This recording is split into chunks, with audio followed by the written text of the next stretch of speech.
j'ai voulu consacrer ma vie à aider des personnes qui n'intéressent personne. Avoir un boulot, quoi. C'est le meilleur programme social qui puisse exister. Les innovations fondamentales de notre civilisation, elles ont été faites par des personnes qui sont justement pas augmentées, mais diminuées. Ouais. Dans l'inconscient collectif, un exosquelette, c'est le transhumanisme, c'est augmenter les capacités par la technologie. Tu es généreux, si t'as les moyens. Sinon, en fait, t'es généreux comme l'État avec l'argent des autres.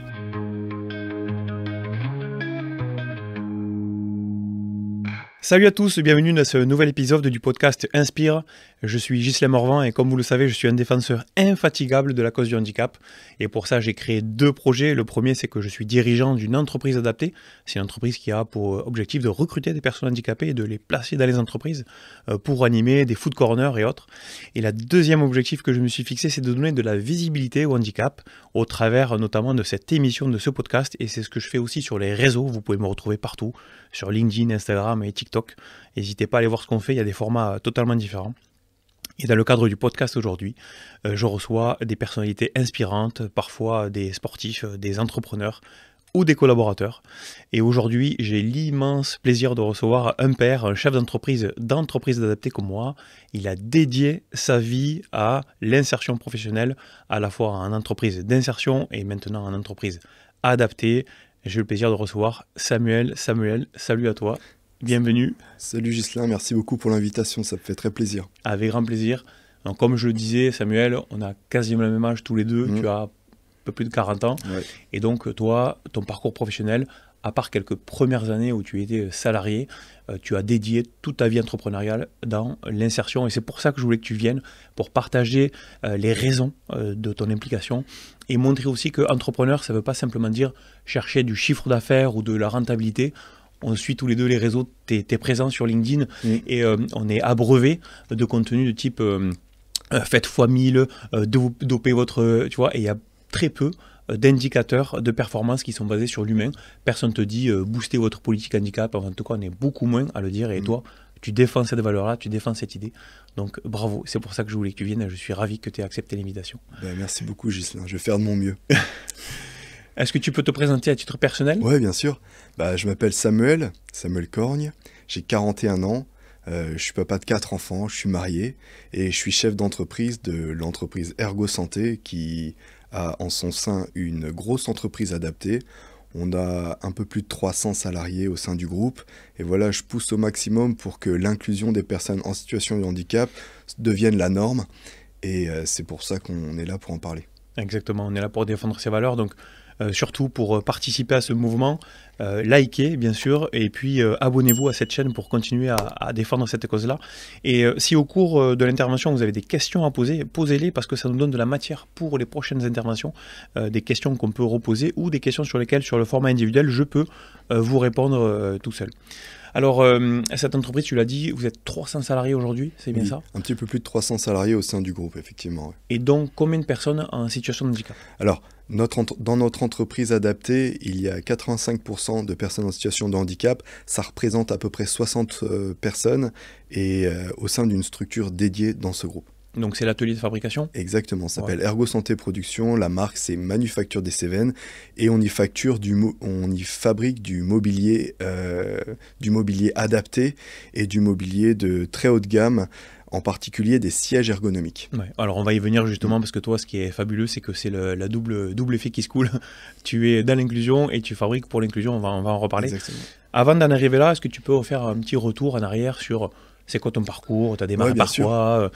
Tes études et puis surtout, c'est à quel moment que tu as commencé à créer une boîte ? Ouais, voilà. Donc moi, je suis breton. Je suis né d'un papa français, d'une maman américaine. L'aîné de 6 enfants. On habitait dans un quartier, on va dire, qu'on appelle sensible. Ça s'appelle Villejean, à Rennes, pour ceux qui connaissent.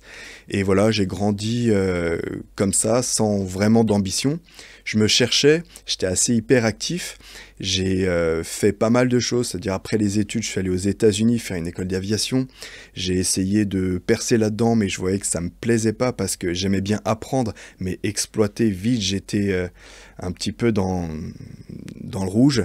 Je suis rentré en France, j'ai travaillé 2 ans dans un grand groupe qui s'appelle Michelin. Je faisais de l'analyse financière, de l'optimisation financière.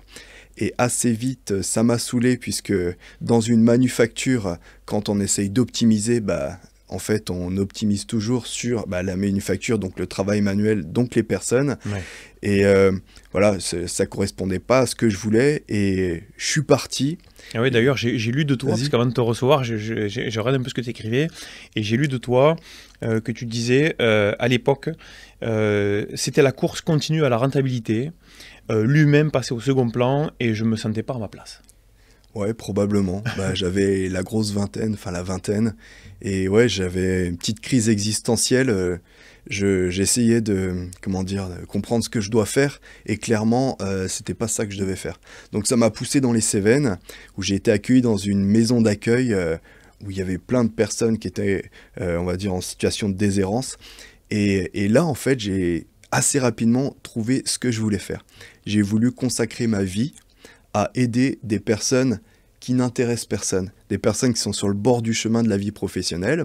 Et en fait, le meilleur programme social qui existe, c'est d'avoir un boulot. Et donc du coup, je me suis dit, je vais faire une entreprise qu'avec des gens en galère. Et assez vite, c'est moi qui suis devenu en galère. Parce que, en fait, si tu travailles qu'avec des gens en galère, c'est très compliqué. Mais c'est pour ça, petit à petit, ça s'est développé. J'ai compris comment ça fonctionnait, etc. Et puis, cette entreprise, Languedoc Service, c'est devenu une assez grosse entreprise d'insertion. C'est ça. Donc, entreprise d'insertion, c'est un statut particulier. Exactement, ouais. Donc, comment ça marche pour être entreprise d'insertion ? Ce sont des statuts qui sont donnés par l'ADRETS, comme dans le cadre de l'entreprise. Service de l'État. Exactement. En gros, ce sont des entreprises qui sont ouvertes à toutes les personnes éloignées de l'emploi. Et l'idée, en fait, c'est de leur redonner goût au travail. Et c'est très bien, ça correspondait à ce que je voulais faire. Mais en fait, il y a pas mal de personnes qui sont éloignées de l'emploi pour des causes spécifiques, dont le handicap. Et le handicap, c'est une des raisons majeures de la désinsertion professionnelle, puisqu'on le sait, les personnes handicapées ont un taux de chômage lors du double de celui de la population. 2 fois supérieur à la moyenne. Ouais, voilà. Et première cause de discrimination en France à l'emploi. Donc, je me suis retrouvé avec cette entreprise d'insertion, pas mal de collaborateurs en situation de handicap, et à l'époque, pas moyen d'adapter leur poste de travail. On avait d'un côté la médecine du travail qui nous disait il faut adapter le poste de travail, et en fait, aucune pharmacie de la médecine du travail où se tourner pour faire ces aménagements. Et c'est là où j'ai eu l'idée de ma seconde activité qui s'appelle Ergo Santé, qui avait pour vocation d'être la pharmacie de la médecine du travail. Alors, il y avait aussi le fait qu'en entreprise d'insertion, tu n'as pas la compensation du handicap. Parce qu'il faut appeler un chat un chat. Il y a des personnes handicapées, des personnes RQTH, qui peuvent bosser à 100% de productivité comme n'importe quel autre collaborateur. Les aménagements se font sur l'organisation et autres, mais on recrute aussi des personnes pour lesquelles elles sont à 60-70% de productivité. Et dans un monde aujourd'hui dans lequel il faut quand même être compétitif, il faut pouvoir compenser ça. Et l'entreprise d'insertion ne permet pas ça. Si. Oui, l'entreprise d'insertion, il y a des aides au poste qui viennent compenser les deltas de productivité. Mais par contre, ce qui est plus embêtant avec les entreprises d'insertion, c'est que tes clients, ils n'ont pas forcément d'incitation financière, comme par exemple via la DOTH. Les seuls qui peuvent être intéressés, c'est l'achat public dans le cadre de marchés protégés. Ouais. Mais disons que ça reste, le seul avantage, ça reste la RSE, la communication sur le travail inclusif, etc. Oui, mais il n'y a pas de financier. Il n'y a pas de financier. En fait, on sait que c'est le nerf de la guerre. S'il n'y a pas d'incitation financière, c'est moins efficace. Ce à quoi tu fais allusion, c'est que quand on est entreprise adaptée, la facture qu'on émet, elle est déductible de la déclaration obligatoire des entreprises pour recruter des personnes handicapées. Alors, la facture, c'est une quote-part de la facture qui correspond au temps de travail pour simplifier. Oui. Donc, une entreprise qui n'atteint pas son quota, on le rappelle, les entreprises de plus de 20 salariés doivent recruter au moins 6% de personnes handicapées. En Languedoc, on est à 4,5 de taux moyen, donc ça veut dire qu'il manque un bout. Et pour ce bout-là, on peut compléter avec de l'achat inclusif, donc c'est-à-dire acheter dans les ESAT ou les entreprises adaptées des prestations de services. Exactement. C'est là où nous, les entreprises adaptées, moi la restauration, toi les exosquelettes ou la fabrication ou le mobilier, tu peux aider une entreprise à atteindre son quota. Exactement. La politique handicap, elle peut être variée. Soit je recrute en direct, soit je m'appuie sur des entreprises adaptées. Parce qu'il y a des entreprises qui n'ont pas la structure, je dirais, pour intégrer certains collaborateurs en situation de handicap, la structure RH ou même l'envie, et qui souhaitent tout simplement, on va dire, externaliser cette action sociale et de faire appel à des prestataires, entreprises adaptées, ESAT, etc. Et ça fonctionne aussi bien. D'ailleurs, j'ai fait, pour ceux qui sont intéressés de creuser le sujet, j'ai fait une vidéo sur la chaîne sur laquelle il y a marqué comment réduire sa contribution au TH. C'est une vidéo où j'explique un peu les différentes pistes. Il y a 6 pistes principales, vous pouvez la regarder sur la chaîne. Donc c'est là qu'en 2012, si je ne me trompe pas, on passe à Ergo Santé. Donc Languedoc Service, tu continues à la diriger. Je continue jusqu'en 2019. Alors j'avais des journées bien chargées. Comme aujourd'hui. Comme aujourd'hui, mais disons que c'est plus simple parce que je me focus sur un seul objectif. D'accord. Ouais, voilà, donc j'ai eu pendant 7 ans et Ergo Santé, qui n'était pas à l'époque une entreprise adaptée, et Languedoc Service, qui était mon entreprise d'insertion.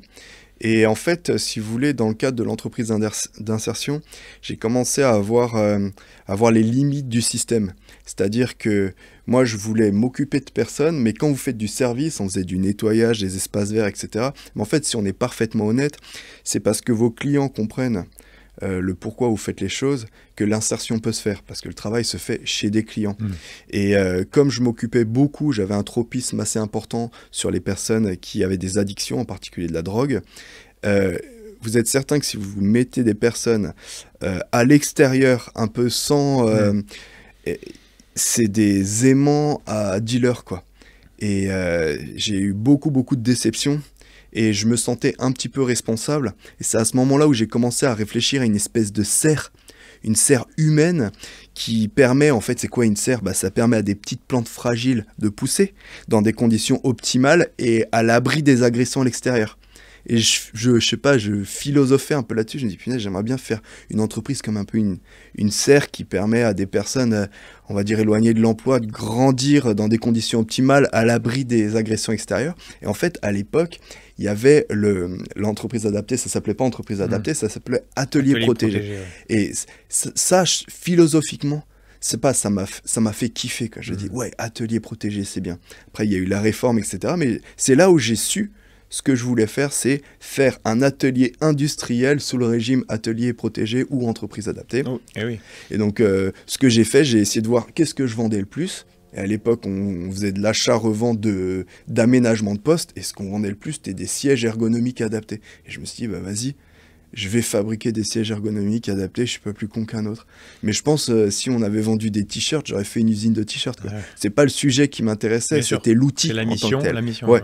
Exactement. Et oui, puisque dans cette serre de protection dont tu parles, il y a à la fois le recrutement, le quota, le ratio de 55%, mais le deuxième engagement très très fort, c'est d'avoir un accompagnement socio-professionnel. Exactement. Tu peux nous en dire un peu plus là-dessus? Donc, dans une entreprise, il n'y a pas que le quota, il y a cet accompagnement. Alors, l'accompagnement socio-professionnel, c'est quoi? Déjà, dans un premier temps, c'est d'adapter le poste de travail et l'organisation aux différentes pathologies, enfin aux différents profils. C'est pour ça que ça s'appelle une entreprise adaptée. Et ça veut dire que le premier client de l'entreprise, c'est ses salariés. Et le moyen, c'est ses clients. Et il faut réussir à tourner à 180 degrés, changer un petit peu le logiciel. Et en fait, nous, ça se fait par un infirmier qui est chez nous, avec toute une équipe pluridisciplinaire. C'est un écosystème qui est très large. Ça va les médecines du travail, ça va les Cap emploi, ça va les ESAT, etc. Et en fait, l'objectif, c'est d'adapter le poste de travail tant au niveau, on va dire, ergonomique au sens large, les risques psychosociaux, etc., que aussi au niveau du rythme de travail, aussi au niveau de l'organisation du travail. Il y a des personnes qui peuvent pas travailler en groupe, ils se sentent agressés, donc il faut essayer de trouver une organisation. Il y en a d'autres personnes qui ont besoin de travailler en groupe, d'autres c'est le bruit, d'autres c'est le rythme, etc. Et l'idée, c'est toujours avoir le climat le plus apaisé possible. Donc je suis prêt à tout accepter dans l'entreprise adaptée. Je crois qu'on est très, très... sauf la violence. Et la violence, ça n'a pas lieu d'être dans l'entreprise adaptée. C'est quelque chose... vraiment, c'est le seul, on va dire, point rouge que je tolère pas. C'est-à-dire que s'il y a des tempéraments agressifs qui ne peuvent pas se calmer ou veulent pas se calmer, ils n'ont pas la place dans l'entreprise adaptée. Parce qu'en fait, ça met très très vite le feu aux poudres.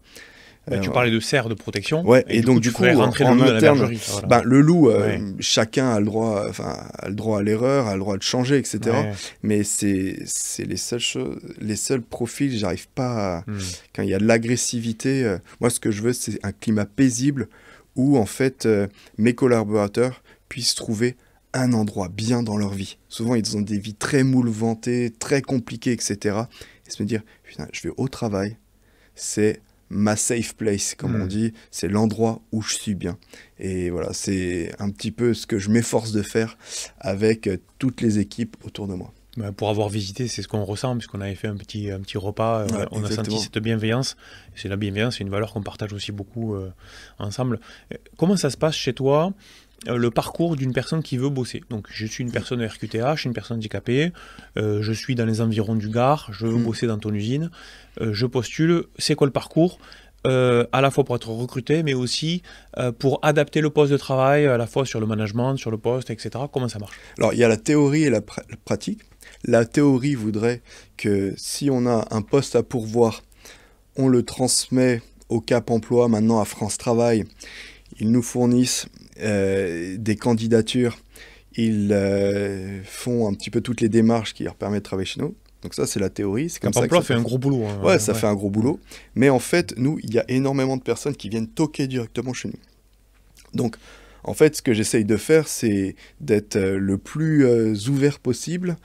Et en fait, dès qu'on a des profils qui correspondent à nos besoins, ou des personnes qu'on a vraiment à cœur d'aider, etc. C'est beaucoup sur les relations humaines que ça fonctionne. Et bien là, on va voir le Cap Emploi, on va voir France Travail, on dit voilà, on voudrait travailler avec cette personne. Et là, en fait, ça fonctionne un petit peu à l'envers, mais ça fonctionne bien. Donc, en règle générale, là, le Cap Emploi va faire ce qui s'appelle des fiches de prescription. C'est-à-dire que c'est une fiche qui reconnaît que telle personne peut travailler dans une entreprise, etc., dans une entreprise adaptée. Et en fait, une fois que ça, c'est fait, donc on sait, on en parle un petit peu avec les médecins du travail, etc., sans trahir le secret médical, bien évidemment, mais on sait, en gros, dans ces fiches de prescription, ce qu'il faut adapter. À quel type de pathologie on a à faire face. On est d'accord, c'est du one-to-one, hein. C'est vraiment dédié à la personne. Ah ouais, c'est dédié à la personne. Vous faites pas des adaptations de groupe. Hein, vraiment. Ah non. Je dirais chaque poste est différent. Alors bien sûr, il y a des familles, on va dire, mais chaque poste est différent. Par exemple, sur certains troubles autistiques, là, c'est carrément un poste dédié dans un atelier, sans bruit, sans stress, avec un travail souvent très cadré, parce que ça les rassure. Bref. Oui, on sait que de toute façon, on a le trouble du spectre de l'autisme, il y a plein de cas différents. C'est multiple, mais quand même, malgré tout, il y a un tronc commun. Ouais, c'est ça. Donc, en gros, c'est comme ça que ça fonctionne. Parfois, ça marche, parfois, ça marche pas. Là, je trouve, où on pourrait s'améliorer, c'est que je trouve qu'il y a trop de barrières entre les orientations milieu protégé, milieu ordinaire, parce que nous, on milieu protégé, ouais, parce qu'on a une audience qui n'est pas forcément spécialisée sur les termes. Donc, Cap Emploi, déjà pour rappel, c'est la filière emploi de France Travail, maintenant, dédié au handicap. Exactement. Et le milieu protégé, c'est, on va dire, la case avant nous, voilà, c'est les ESAT, notamment les établissements protégés, dans lesquels il n'y a vraiment que des personnes handicapées qui sont encadrées par des tuteurs. Et le financement n'est pas le même, puisque c'est financé par l'État. Là où nous, en fait, c'est financé par notre business model. C'est financé par deux choses. C'est financé par... effectivement, le travail, la dette, mais c'est aussi financé pour la partie médicale par l'ARS. Donc du coup, l'ESAT, c'est ça. Une entreprise adaptée, c'est financé en partie par l'État au travers de la DRETS, mais c'est aussi financé au travers du travail, des prestations que l'on voit. 80% quasiment. Mais ce que je voulais dire par là, c'est que il y a certaines personnes qui sont orientées milieu protégé, qui s'épanouissent chez nous, et certaines personnes qui sont orientées milieu ordinaire, qui souhaitent retourner en milieu protégé.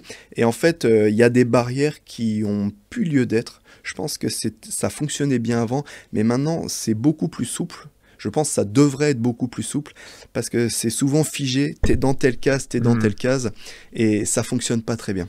Mais c'est pour ça qu'il y avait les nouvelles lois, emploi accompagné, tout ça, ils essaient de faire en sorte que la barrière soit un peu plus, la frontière soit un peu plus... Voilà, on va voir, je sais qu'il y a des projets de loi là-dessus. C'est en gros l'emploi accompagné, c'est qu'en gros les AT a pour objectif de dire, allez, on va pas garder les collaborateurs, les travailleurs chez nous, on les fait sortir, et il y a une espèce de garantie de retour à les AT au bout de 2 ou 3 ans si jamais ça n'a pas marché. Donc une volonté de les faire sortir dans le milieu ordinaire. C'est un peu ça le CDD tremplin aussi, dans le cadre de l'entreprise adaptée. En fait, l'esprit derrière tout ça, c'est qu'il faut toujours évoluer. Exactement. Mais évoluer dans un sens comme dans l'autre. C'est-à-dire, je pense on peut passer donc de l'ESAT à l'entreprise adaptée à une entreprise tout à fait classique. C'est faisable. Mais aussi, le temps passant, l'âge faisant son travail, et ben des fois, il y a certaines personnes qui souhaitent retourner en ESAT. Et c'est pour ça que je pense que de trop cloisonner, c'est contre-productif. Moi, j'appelle de mes voeux une espèce de fusion EA-ESAT, un espèce de tronc commun handicap avec différentes typologies de suivi et la possibilité de pouvoir se risquer à aller dans le monde du travail classique et s'il y a un coup de mou, si il y a le handicap évolue, etc., de pouvoir revenir un petit peu dans la serre d'une certaine manière. C'est un peu ça la volonté, je crois qu'ils sont en train de travailler un peu là-dessus. Écoute, on va voir les résultats. Je recevrai bientôt une directrice des AT qui nous en dira davantage, justement, qui est au courant de tous ces aspects. Et tu en parles avec beaucoup de bienveillance et d'engagement. C'est quoi ton rapport, toi, avec le handicap? Parce que c'est une question qu'on me pose très souvent aussi. Et je crois qu'on a la même réponse, mais vas-y, j'aimerais t'entendre là-dessus. En fait, moi, il est, on va dire, multiple. Déjà, il est familial. Déjà, je suis handicapé. J'ai une RQTH. Je suis devenu, je pense, en travaillant trop, en fait. Et en fait, travailler trop, ça a tiré sur la santé. Je me suis éclaté le dos. J'ai perdu l'usage de mes jambes à cause d'une espèce d'hernie discale qui n'avait pas du tout été soignée. Et en 2020, enfin ça c'était en 2011. Et en 2023, rebelote, t'en souviens quand t'étais venu chez moi en vélo de Montpellier d'ailleurs. Moi j'avais perdu l'usage d'autre chose après. Mais en fait, ouais, j'ai eu 5 mois à l'hôpital, enfin 5 mois à l'hôpital et au lit. Bref, le travail d'entrepreneur, c'est un sport de haut niveau et dangereux, je pense, pour la santé. Bref, il y a ça. Et aussi, il y a la volonté d'être utile. Alors, je sais pas si c'est le syndrome du sauveur et que ça, j'ai essayé de comprendre. Mais en tout cas, moi, je veux que mon existence, elle soit dédiée aux plus fragiles. En fait, chacun s'engage un petit peu en politique, dans l'associatif, etc. Je pense qu'on a tous besoin de se sentir utile. Ben, moi, j'ai voulu être utile dans la vie de ceux qu'on oublie, dans l'insertion dans un premier temps et dans un handicap dans le second temps. Et je me suis rendu compte quand même que malgré tout, c'est pas possible qu'il y ait autant de chômage quand on est en situation de handicap, parce que le chômage, c'est souvent l'oisiveté, c'est souvent la tristesse, c'est un espèce de cercle vicieux, et comme je le disais au début, avoir un boulot, quoi. C'est le meilleur programme social qui puisse exister dans la mesure où tu peux. Et c'est pour ça que j'ai voulu gratter l'histoire, comment on peut permettre à des personnes qui, a priori, sont éloignées de l'emploi, d'accéder dans l'emploi. Et c'est pour ça que je me suis posé la question, via ErgoSanté, comment ça marche, les adaptations des postes de travail, quoi. Et donc, du coup, on est une entreprise spécialisée en France. Je crois qu'on est le numéro 2 en France. Notre boulot, c'est sur tout le territoire. On fait des adaptations de postes de travail. On est sollicité par les Cap Emploi, par les missions handicap, par les médecines du travail, par les entreprises elles-mêmes. Ils nous appellent. Allô, j'ai besoin d'un aménagement de poste pour telle ou telle personne. Et la méthodologie, elle est assez simple. On vient prêter du matériel, mettre en place du matériel. En général, c'est pendant une semaine, 15 jours. Et au bout de ces 15 jours, on voit si ce qu'on a prêté, ça fonctionne, ça permet le maintien ou pas, et on adapte. C'est comme ça que ça fonctionne. C'est financé en partie par l'AGFIP pour le privé et le FIPHP pour le public. Ou quand c'est des grosses entreprises qui sont sous accord AGFIP, ben, c'est elles qui se le financent tout seul. Enfin, c'est un petit mécanisme qui a d'ailleurs vocation à s'arrêter. Et voilà, c'est ça mon boulot. Et en fait, ce matériel... Alors attends, juste, ça ne sert pas que à maintenir l'emploi, de ce que j'ai compris, c'est aussi pour prévenir le risque, parce que il n'y a pas que les personnes handicapées qui ont besoin de ça, ou que les personnes qui... c'est pas que du curatif. De ce que je vois, il y a une grosse campagne de communication de votre service pour dire c'est du préventif, donc si vous avez des postures de ce type-là, eh bien il faut s'équiper avant. C'est-à-dire qu'en gros, l'idée, c'est pas de dire attendre que les gens ont mal au dos pour les équiper. Le but, c'est d'aller avant, on est d'accord. Oui, mais on a commencé 100% curatif. Ouais. Et ce que je veux, c'est que le mix devienne de plus en plus préventif. Ouais, mais en gros, là, on doit être à 70-30, quelque chose comme ça. Mais quand même, 70% de notre business, c'est le maintien dans l'emploi de personnes en situation de handicap. Et après, j'ai essayé de développer des nouveaux produits, j'ai essayé de faire avancer le statu quo, on s'est mis à fabriquer des exosquelettes, parce que je me suis dit, les exosquelettes, autant, c'est une technologie qui peut être utile dans le cadre du handicap.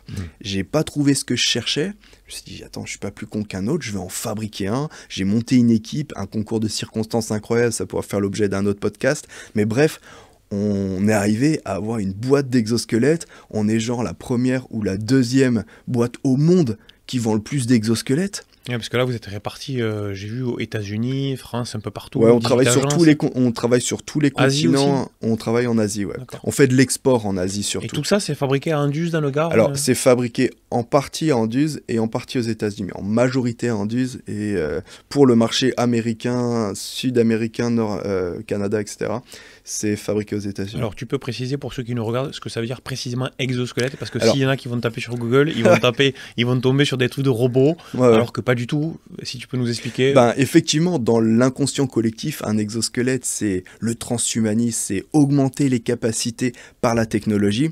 Et c'est un peu X-Men, quoi. C'est X-Men. Ouais. Mais moi, ce que j'ai souhaité faire, c'est l'homme préservé. Comment on fait pour préserver l'homme par la technologie? En gros, comment on fait pour être moins fatigué le soir quand on rentre chez soi? Pour pouvoir prendre ses enfants dans les bras, par exemple. C'est ça qui m'intéressait. Et en fait, on a développé une gamme très large d'exosquelettes qui soulagent les épaules, le dos, la nuque, etc. et qui sont maintenant utilisés dans une palette très large, bien sûr dans le maintien dans l'emploi, mais aussi par des chirurgiens. Il y a énormément de chirurgiens qui utilisent nos exosquelettes pour opérer, parce qu'ils ont mal aux épaules, parce qu'ils ont mal au dos. Et voilà, on continue à pousser, parce que je pense que l'avenir pour nous, c'est la prévention, c'est-à-dire avant de réparer les gens, déjà essayons de faire en sorte qu'ils ne se cassent pas la santé au travail. Et c'est pour ça que le gros de mes efforts en ce moment, c'est sur l'activité prévention de notre entreprise. Donc par exemple aussi, là tu parlais des chirurgiens, mais il y a aussi les réparateurs qui doivent réparer les bus ou dans l'aviation, ouais. Quand on a les mains en l'air, tout à... Par exemple, sous un train, un TGV, changer un frein, c'est une vingtaine de kilos. Et le TGV, en fait, manque de pont, on ne peut pas le coucher, quoi. En fait, tu es obligé d'être sous une fosse et changer comme ça. Donc c'était une des problématiques qu'on a voulu adresser initialement avec les exosquelettes. Mais il y a plein d'autres postes, des mécaniciens, des personnes qui vont travailler dans des laboratoires, des personnes dans des lingeries.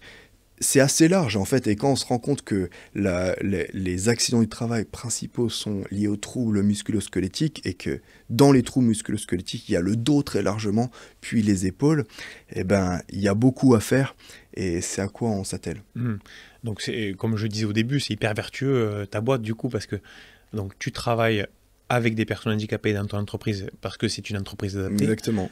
Au service de personnes en situation de handicap. Voilà, de personnes qui peuvent être en situation de handicap ou pour lesquelles tu préviens le risque pour pas qu'elles le deviennent ou prévenir les maladies professionnelles, prévenir tous les risques professionnels. Donc c'est...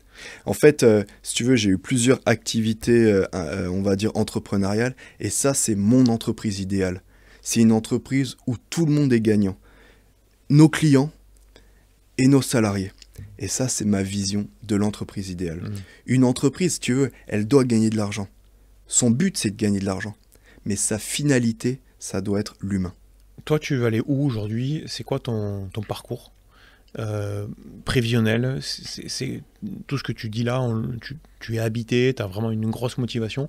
C'est quoi ton objectif à long terme? Tu veux aller où? Alors, j'ai une motivation parce que les temps sont durs. Je veux dire, sans plomber l'ambiance, je supporte plus ce qui se passe au niveau politique dans notre pays. Cette instabilité, elle est très perturbante dans le cadre de la gestion de l'entreprise. Donc là, pendant quelques années, j'aimerais bien faire le dos rond déjà, pas lancer beaucoup de nouveaux projets, mais attendre que la tempête passe. Mais ce que je souhaite faire, moi, c'est simple. Je souhaite faire les meilleurs sièges du monde de bureau et je souhaite être le leader mondial des exosquelettes. Et pourquoi je souhaite faire ça? C'est que parce que si tu veux faire une activité, on va dire, moins lucrative, c'est-à-dire s'occuper de personnes fragiles, alors il faut, pour contrebalancer, si tu veux, pour compléter, avoir des activités ultra lucratives et ultra valorisées. Et c'est pas un gros mot de dire ça, c'est-à-dire que en fait, tu es généreux si tu as les moyens. Sinon, en fait, tu es généreux comme l'État avec l'argent des autres. Donc, moi, ce que je veux, c'est être généreux avec mes propres moyens. Et pour ça, on est obligé de développer, on va dire, de la haute technologie. Parce que si on veut continuer à fabriquer en France, il ne faut pas être dans le médiocre, il faut être dans l'exceptionnel. Et c'est ce que j'essaye de faire. C'est pour ça qu'on a réussi à avoir une super équipe autour de nous. Et d'ailleurs, le fait qu'on soit une entreprise adaptée, c'est un aimant à talent. Parce que les nouvelles générations, les talents, en fait, ce qu'ils cherchent, c'est un sens. Et s'ils peuvent s'approprier le sens de notre entreprise et pouvoir donner le meilleur d'eux-mêmes à développer des nouvelles technologies, là, ça match, quoi. C'est pas seulement une histoire de salaire, on est dans les Cévennes, on est au milieu de la forêt, des montagnes, etc. Et pourtant, en 2023, on a été élu dans les 9 plus belles entreprises de France par le magazine Challenge. Et j'aimais bien parce que le journaliste, à la fin, il avait marqué que en fait, notre engagement social et la beauté du cadre de vie cévenol, ça attirait beaucoup plus les talents que l'esplanade de la Défense. Et ça, j'y crois. J'y crois. J'y crois. Parce qu'en plus de ça, le foncier, il est pas cher. On n'a pas de problème. On n'a pas de problème d'embouteillage. Putain, les Cévennes pour entreprendre, c'est trop bien. Au lieu d'un T3 à Paris, tu peux avoir une villa T4 au moins. Et tu fais du sport autant que tu veux. Et tu fais du sport dans la garrigue, tu marches. C'est fabuleux. Et toi qui es devenu un expert du recrutement au travers de ton équipe et tout ça, des personnes handicapées, et que dans le même temps, on a plein d'entreprises ordinaires qui cherchent aussi à avoir des politiques handicap, alors plus ou moins sincèrement selon les sociétés. C'est quoi les conseils que tu pourrais donner pour une boîte qui dit allez, moi aussi je veux défendre cette idée-là, je veux créer une politique handicap, je veux recruter, voilà, comment je m'y prends? Qu'est-ce que tu donnerais comme tuyau? La politique simpliste, je dirais, appelle-moi, mais c'est pas ça qu'il faut faire. Je pense qu'il y a un gros écosystème autour de nous. Il y a par exemple des réseaux d'entreprises comme le GESAT, comme l'UNEA, ce sont des réseaux d'entreprises adaptés, même comme en fait le Cap Emploi d'une certaine manière, France Travail. Ce sont des personnes qui peuvent déjà vous donner on va dire des tuyaux pour commencer. L'idée, en fait, basique, c'est de se dire, déjà, est-ce que mes collaborateurs sont sensibilisés au fait que être reconnu en situation de handicap, c'est un statut protecteur. Moi, j'ai vu que quand j'ai dû demander ma RQTH, mentalement, j'ai eu un frein. Je me suis dit, attends, je ne suis pas si handicapé que ça, il y a pire que moi, etc. J'ai vu que déjà, mentalement, il y avait un frein. Et je pense que c'est ce frein mental sur lequel il faut travailler parce que je suis certain que si vous regardez dans vos entreprises, il y a beaucoup de personnes qui seraient qualifiées, on va dire, pour avoir une RQTH. Et si on est parfaitement honnête, on a tous un problème de santé, plus ou moins grand, qui va se développer, etc., qui t'empêche de faire parfaitement ton travail. Et le faire reconnaître, je pense, c'est déjà ça la première étape. Donc, on va dire campagne de sensibilisation des collaborateurs. Dites, écoutez, avoir le statut RQTH, c'est un statut protecteur pour vous. Ça, c'est la première chose.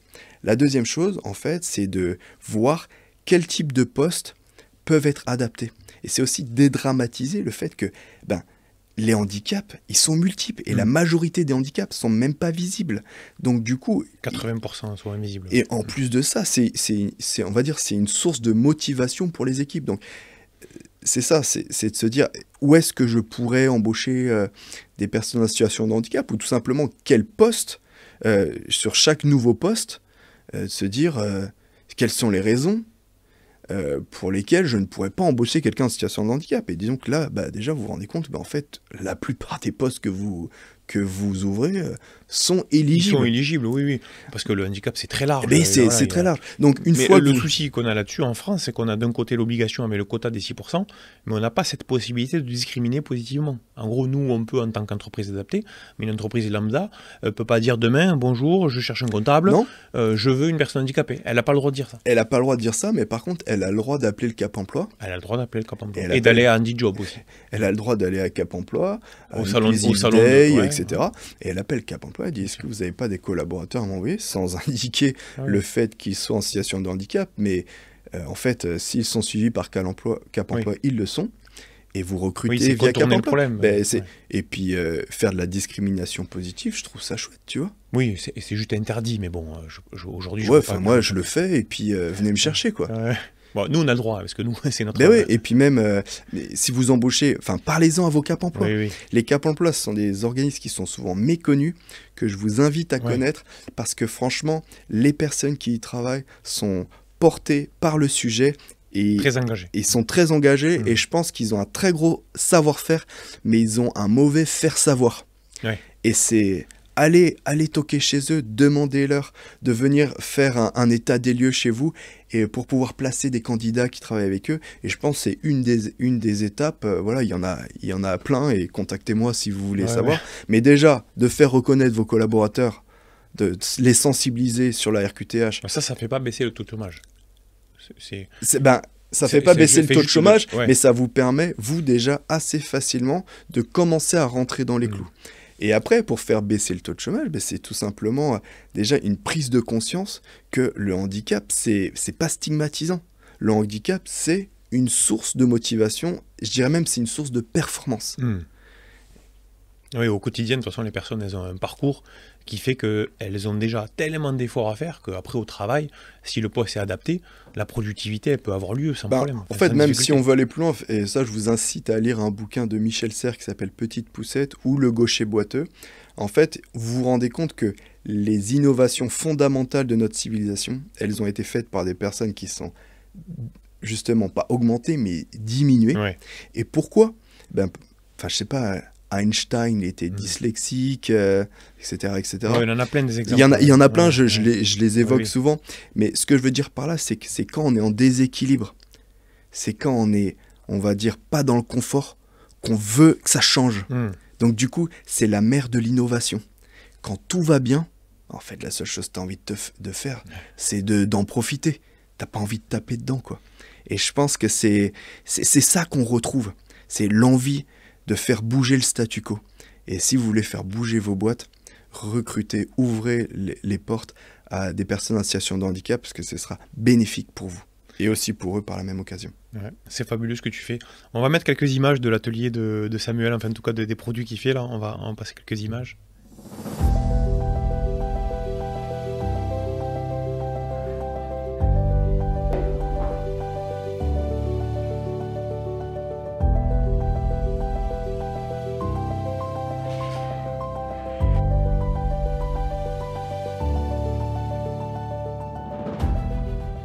Comme ça, les gens peuvent découvrir un peu ton travail au travers de ces images-là. C'est quoi, je te sens bien chaud là. Allez, C'est quoi aujourd'hui vraiment le truc qui t'agace le plus dans le monde du handicap, ou qu'on peut te dire à toi, voilà, c'est quoi aujourd'hui le truc qui est lié à l'inclusion ou au handicap qui vraiment un peu te fait hérisser les poils? Je pense que, comme toi, le handicap, c'est un business. Vous profitez de la misère des gens pour faire du business. Ah, ça, si tu parles des propos qu'on peut tenir à notre égard. Et puis d'une certaine manière, c'est des choses qui blessent. Ouais. Ben en fait, moi je pense, comme je te disais tout à l'heure, une entreprise, son objectif, c'est d'être rentable. C'est pas une ONG. Ça doit être rentable. Par contre, sa finalité, c'est l'humain. Donc du coup, faut pas confondre. Faut pas se dire, écoute, moi dans mon entreprise, je veux pas qu'on gagne de l'argent, je veux qu'on soit inclusif, limite qu'on en perde. En fait, manque de peau. Si tu perds de l'argent dans ton entreprise, tu peux pas faire comme l'État. Tu coules. Donc je pense que si tu veux être efficace dans ton engagement d'inclusion, il faut absolument que ton activité soit robuste. Sinon, comme je disais tout à l'heure, tu peux être généreux seulement si tu as les moyens. Oui. Ça veut dire que si tu n'as pas les moyens, en fait, le problème qu'il y a, c'est qu'on arrive à un biais, qui est ce que j'ai souvent observé, c'est qu'en fait, vous recrutez des personnes avec des problématiques, et en fait, vous les pressurisez pour qu'ils travaillent comme des personnes valides. Merde, quoi, ça marche pas. Non. Tu vois ce que je veux dire ? Ouais. Donc, pour que les personnes qui ont des handicaps puissent travailler à leur rythme, il faut que le reste de l'activité, elle soit carrée, quoi. Donc, c'est une des choses qui... Les remarques, quoi, qu'on peut faire et tout. Ouais, c'est les remarques. Oui, surtout que n'importe quelle entreprise, on va pas lui dire bah, vous vendez des téléphones juste pour faire du profit. Enfin, c'est le principe même de toute entreprise. Même de profit, ouais. Et dans une entreprise adaptée qui a pour objectif une mission sociale, si jamais c'est pas robuste, comme tu dis, c'est le meilleur moyen de retour à la précarité. Exactement. Et demain, retrouver un travail, on le sait, la difficulté, la discrimination. Donc il faut absolument que ce soit profitable. Ouais, exactement. Heureusement. Demain, tu es, imaginons, au pouvoir, au gouvernement, ou, sans aller jusque-là, tu es face à un ministre influent qui peut porter un projet. C'est quoi pour toi vraiment le projet de loi que tu voudrais qu'on porte en priorité absolue dédié à la cause et à la défense du handicap? Il y en a plusieurs. Il y a un projet de loi que j'aimerais bien voir, c'est la fusion ESAT-EA, qui est un petit peu on va dire, on casse les barrières, on casse les murs, parce que je pense qu'une personne peut très bien passer du milieu protégé, donc ESAT, au milieu ordinaire, entreprise adaptée, voire entreprise classique, etc. Et qu'il y ait des allers-retours qui se fassent en fonction. Donc ça, ce serait la première chose. La deuxième chose, je pense qu'il faut redonner des lettres de noblesse à la médecine du travail. Pour moi, la médecine du travail devrait être une spécialité. Une partie devrait être portée par les médecins généralistes, c'est-à-dire qu'on va, tu fais du tir, tu fais de la plongée, t'emmènes tes enfants à la crèche, tu dois aller voir ton médecin pour qu'il te donne une attestation. Ouais. Alors, et moi, ce que j'aimerais bien, c'est qu'en fait, on ait des attestations d'aptitude au travail par les médecins généralistes, et dès qu'il y a des problèmes un petit peu, des zones d'ombre où il faut des adaptations, etc., que le médecin généraliste t'envoie vers un médecin spécialiste, ou on va dire une équipe pluridisciplinaire spécialisée dans la médecine du travail. Et comme ça permettrait de sortir de l'écueil qu'un médecin du travail doit suivre plusieurs milliers de personnes, donc c'est impossible de connaître toutes les activités. Donc je pense que celui qui nous connaît le mieux médicalement, c'est ton médecin du travail. Moi, je vois mes collaborateurs vont une fois tous les 5 ans voir le médecin du travail. Ils ne voient même pas un médecin du travail, d'ailleurs, ils voient souvent une infirmière. Et ce que j'avais expliqué sur LinkedIn assez récemment, c'est qu'en fait, quand vous comparez les coûts, c'est comme si tu allais voir 20 fois un généraliste. La question, elle est ouverte. C'est-à-dire celui qui te connaît le mieux, c'est le médecin généraliste. Exactement. Tu as dit du travail, non, c'est pour ça. Non, excuse-moi. Ouais. C'est le médecin généraliste. Et c'est pour ça, je pense que tout le monde fait le maximum. Je vois qu'il y a beaucoup de souffrance dans les médecines du travail, par manque de reconnaissance, par aussi manque de moyens.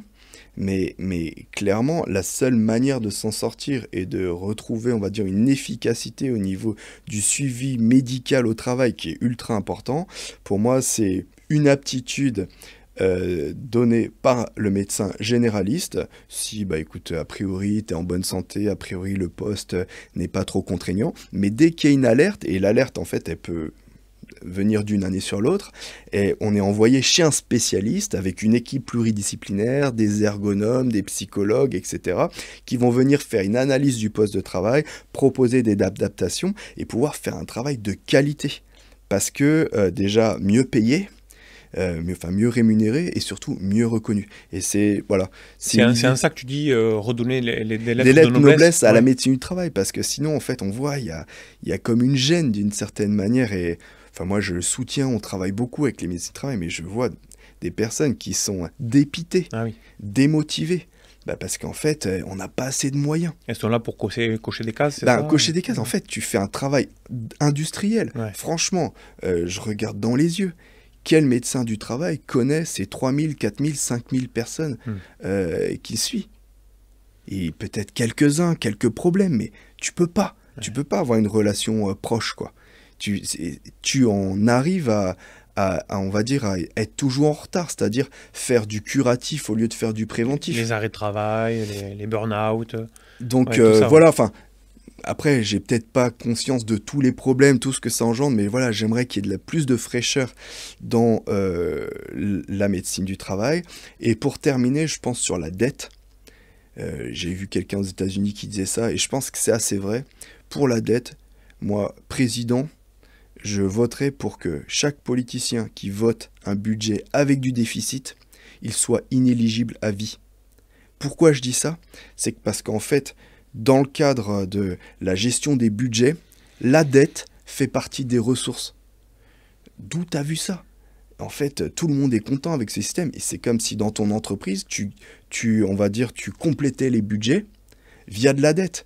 En fait, ça marche pendant 5 ans, le temps de ta mandature, et ceux d'après, après moi le déluge, quoi. Mais en fait, on en arrive avec un poids de la dette qui est insupportable, avec, comme la dette, elle est trop importante, on coupe dans les budgets. On coupe dans quel budget? Dans les budgets les plus faciles, avec les gens qui râlent le moins, c'est-à-dire dans les budgets du handicap.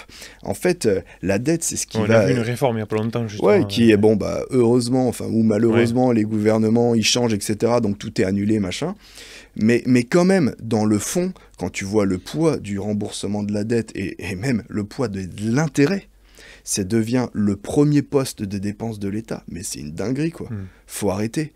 Et je pense que ça vient du fait que la dette... Alors, il y a plein d'économistes qui vont te dire c'est bien. Moi, je vais te dire, le bon sens paysan, il faut jamais dépenser plus que tu gagnes. Et si tu te dis c'est ok de dépenser plus que tu gagnes, il y a quelque chose qui ne va pas. Donc c'est une mesure choc, mais je pense que je mettrais en place comme un électrochoc. Mais je pense que je ne serais pas président. Donc, Il y a des pays qui font ça? En tout cas, j'ai vu que... Qu'est-ce qui a proposé ça? C'était Warren Buffett qui avait proposé ça aux États-Unis. Il a dit, j'ai une idée pour arrêter la dette. Et en fait, chaque personne qui propose un budget avec un déficit supérieur à 5%, supérieur à 3%. Non, mais en fait, il est inéligible. Voilà, c'est ça, inéligible à vie. Merci, au revoir. Ouais, mais c'est comme si tu as un collaborateur, demain tu embauches un commercial, il te coûte 100K à l'année, il te dit moi je vais vous ramener 50 de marge. Non, tu le prends pas. Non, tu prends pas. C'est simple, mais disons que c'est facile d'être généreux avec l'argent des autres, mais là, manque de peau, on n'a plus de sous. Moi, c'est une question que je pose à tous. Dites-moi dans les commentaires, l'espace il est à vous. C'est quoi le projet de loi que vous défendriez vous aussi si vous aviez, vous étiez au gouvernement ou si vous aviez quelqu'un en face de vous?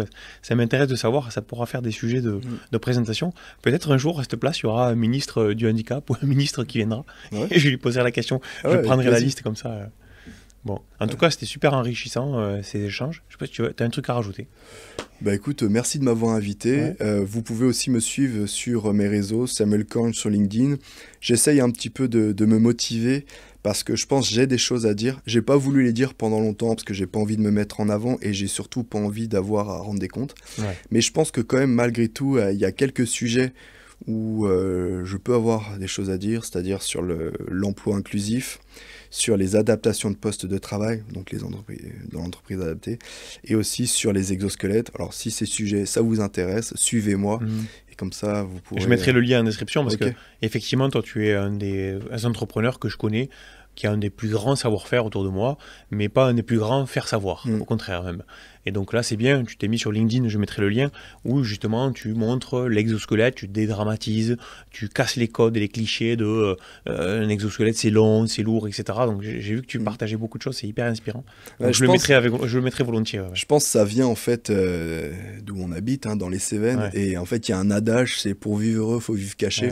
Bon, j'ai essayé de vivre caché, mais c'est de moins en moins possible quand on embauche 300 salariés.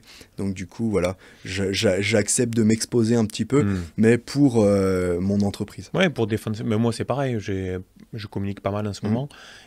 Et c'est aussi pour défendre des valeurs. C'est pas pour nous on s'en fout. Moi, non, je m'en fous. J'ai pas d'ambition politique, j'ai pas d'ambition de lancer des nouvelles activités. Je veux juste continuer gentiment à développer ma boîte et de faire en sorte de prendre les décisions de gestion les moins bêtes possibles. T'as raison. Continue. Bravo en tout cas pour tout ce que tu merci, fais. Gislain. Je suis ravi que tu sois venu parce que je savais que ça serait enrichissant, que tu répondrais aux questions avec beaucoup de savoir-être, savoir-faire, beaucoup de sincérité. Donc merci beaucoup. Merci à vous d'avoir suivi ce podcast. On se retrouve la semaine prochaine pour le prochain épisode. Et puis, n'hésitez pas, comme je vous disais, à liker pour pousser ce mouvement et à vous abonner pour suivre la suite. Merci à tous, à très vite, à bientôt. À bientôt. Au revoir.